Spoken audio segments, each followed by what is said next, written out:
Assalamualaikum warahmatullahi wabarakatuh. Welcome back to my YouTube channel. Kembali lagi dengan You Berbagi Channel. Terima kasih buat semua yang udah subscribe, juga nonton videonya sampai akhir. Maaf untuk hari kemarin aku nggak sempat upload lagi, soalnya anak aku lagi sakit. Jadi mohon doanya ya teman-teman untuk kesembuhan anakku.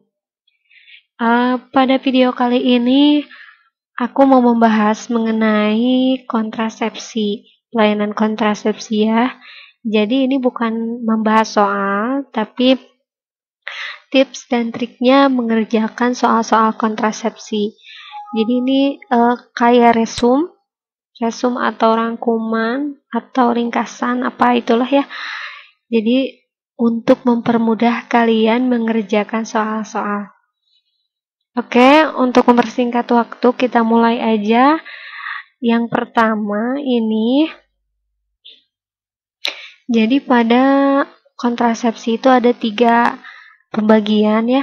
Ada fase mencegah kehamilan atau bisa disebut dengan menunda kehamilan. Kemudian ada fase menjarangkan kehamilan, disebut juga dengan fase interval, dan ada fase tidak ingin hamil lagi atau menghentikan kesuburan.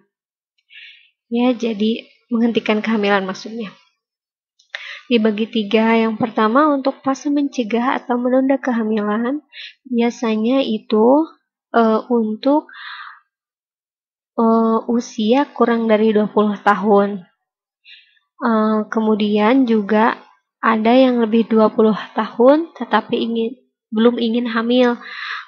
Kayak sepertinya suaminya kerja, kuliah, atau istrinya juga masih kontrak kerja yang tidak bisa hamil, atau lagi kuliah juga. Itu pasti mereka kan menunda kehamilan. Tapi nanti akan hamil setelah proses pekerjaannya selesai. Jadi itu disebut masuknya ke fase mencegah atau menunda kehamilan. Nah, kontrasepsi apa yang pas atau yang cocok untuk ibu yang seperti ini? Jadi kontrasepsi yang cocok itu diantaranya ada pil, IUD, implan, kemudian juga ada suntik. Lupa satu lagi ya. Kalau untuk suntik itu biasanya perlu diingat kalau suntik itu kurang tepat untuk fase mencegah atau menunda kehamilan. Kenapa? Karena dalam fase ini kembalinya kesuburan itu harus sesegera mungkin, karena usia kurang dari 20 tahun itu kan belum mempunyai anak.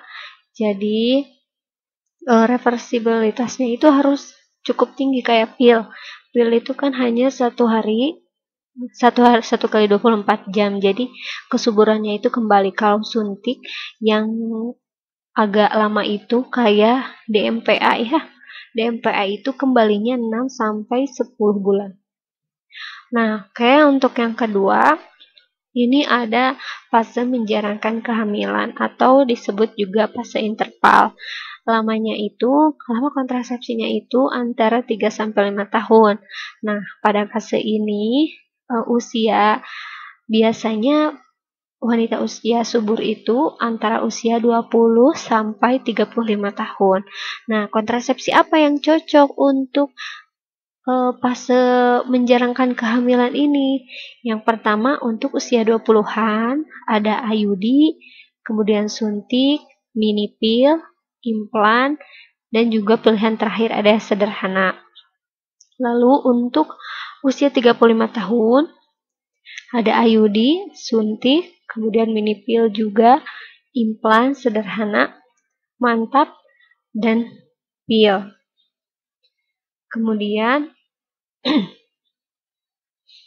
yang terakhir ada fase tidak ingin hamil lagi atau menghentikan kehamilan. Ini usianya antara lebih dari 35 tahun. Nah, kontrasepsi apa yang cocok untuk fase ini? Di antaranya ini lebih ditekankan yaitu kontrasepsi mantap. Kenapa? Karena usia 35 tahun itu biasanya kalau yang ingin menghentikan kehamilan biasanya anaknya udah G5, udah G4, G6, itu pasti kan kita harus sarankan untuk kontrasepsi mantap. Kontrasepsi mantap, kemudian juga bisa IUD atau implan. Kita sebut juga dengan MKJP atau metode kontrasepsi jangka panjang.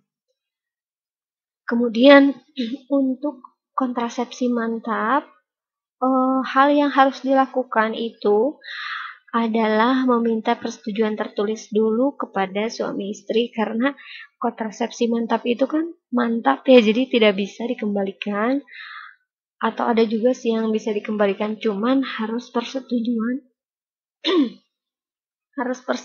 dari kedua belah pihak. Jadi ada persetujuan tertulis di atas materai seperti itu. Kemudian juga suntik sederhana dan pil. Untuk pil ini disimpannya di akhir, kenapa? Karena pil itu kan kembali kesuburannya sangat cepat ya. Jadi resikonya itu lebih tinggi kalau digunakan pada usia 35 tahun. Jadi lebih cocok untuk yang usianya kurang dari 20 tahun. Oke, seperti itu ya teman-teman. Kita ke next. Nah, ini tips dan triknya jika menemukan kasus ibu yang mempunyai penyakit medis kronis seperti diabetes, hipertensi, TBC, jantung, stroke, hepatitis, dan lain-lain, kita anjurkan untuk menggunakan non-hormonal atau IUD, metode kontrasepsi jangka panjang ya. Untuk yang 35 tahun bisa menggunakan kontak. Kemudian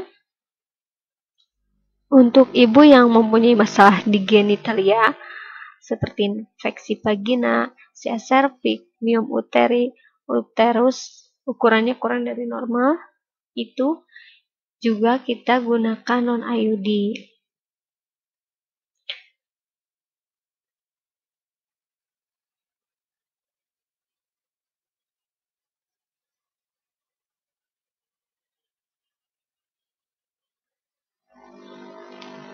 Oke, untuk selanjutnya ini kita kontrasepsi yang cocok ya setelah persalinan.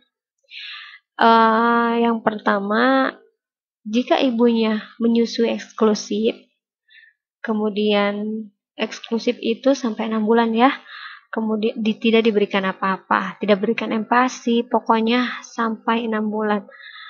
Anaknya kurang dari 6 bulan, kemudian ibunya belum haid, maka yang cocok untuk ibu adalah metode amenorrhea laktasi. Ya, kalau misalnya ada salah satu ibunya menyusunya tidak efektif, kemudian anaknya juga lebih dari 6 bulan sudah haid. Jadi kalau misalnya lebih dari ada satu yang tidak sesuai dengan ini, misalnya si eksklusif, anaknya lebih dari 6 bulan, belum haid, itu tetap tidak boleh menggunakan metode amenorrhea laktasi ya. Jadi harus menggunakan alat kontrasepsi yang lain. Kemudian untuk yang kedua, menyusui tidak eksklusif, anaknya lebih dari 6 bulan, kemudian ibunya sudah haid, itu dianjurkan ibu memakai kontrasepsi progesteron, hormon, seperti mini pil, implan, dan juga bisa menggunakan sederhana. Kemudian jika ibunya tidak menyusui, ibunya bisa menggunakan IUD, implan, kombinasi progesteron dan sederhana. Oke, untuk yang selanjutnya yaitu kontrasepsi pasca keguguran di trimester 1. Keguguran kan trimester 1 ya. Yang pertama, jika ingin hamil setelah keguguran,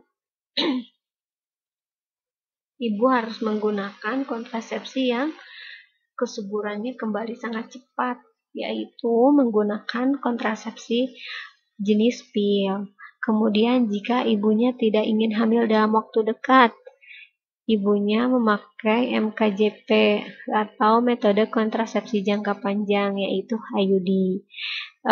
Kenapa tidak hormonal? Karena ini kan kegugurannya trimester 1, jadi janganlah kita pakai hormonal dulu, soalnya kan kalau hormonal biasanya kembali kesuburannya itu lama. Nah, untuk IUD itu kan ini enggak ya ke hormonal, jadi cuma jangka waktunya aja yang lama.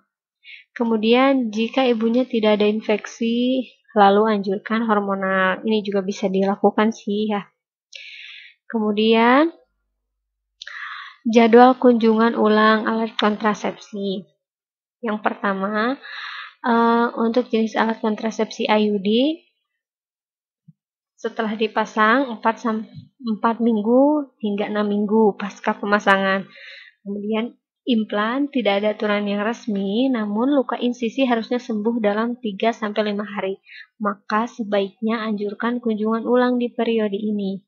Kemudian untuk suntik 3 bulan, tidak boleh terlambat 2 minggu dari jadwal.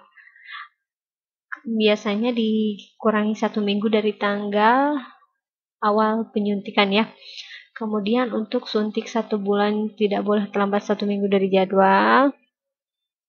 Juga pil kombinasi, setelah pil habis tidak boleh minum pil lebih dari 2 hari atau 2 tablet. Jadi pada saat paket pil habis, kita harus udah sedia di rumah. Untuk menghindari terjadinya lupa, karena pil itu kan kembali kesuburannya itu cepet banget, yaitu hanya 1 kali 24 jam.